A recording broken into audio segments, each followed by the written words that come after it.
At Ballard, Syree, Watson, we have over 150 agricultural and rural business clients. These range from small tenant farmers through to owner-occupiers, and we also have some landed estates.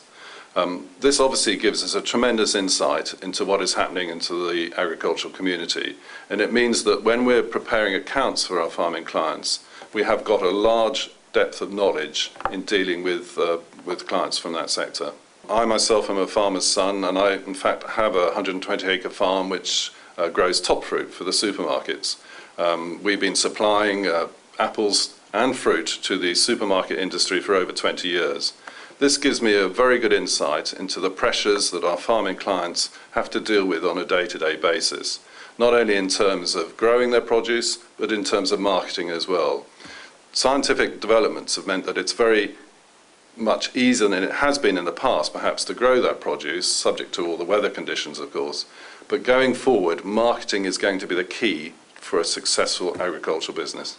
In addition to having experience of my own in running a farm, we have a very strong tax planning department. There's various issues. One of them, for example, is the reduction in the annual investment allowance. This has been reduced recently from £100,000 capital expenditure, on which they could get 100% tax relief, but unfortunately from April 2012 that has been reduced to £25,000.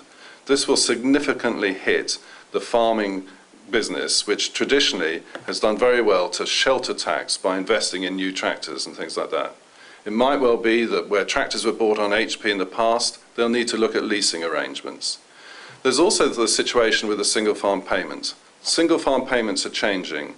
There's proposals coming forward where the single farm payment will be paid directly to the active farmer, not to the landlord.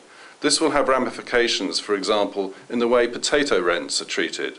No longer will you be able to just put in rents for potato into the accounts. You'll have to treat it as a contractor situation. This means then that the owner-occupier remains the active farmer. This is essential if he wants to keep the single farm payment going forward into the future. We find in dealing with our farming clients that there are some real priorities that we have to make certain we deliver. First of all, it is essential we look at the complete farming family. Farming is a way of life to all our farming clients. We can't just consider the individual that might be running the business. We also have to look at the implications on the rest of the family. So we also need to have a very strong, good, practical knowledge of the farming industry to be able to deliver them good business advice. This must be tied in with a very strong tax planning department. Succession is still a huge issue for our farming clients. And therefore, if we want to give them reliable advice, we must ensure that we combine good tax planning advice with sound business advice.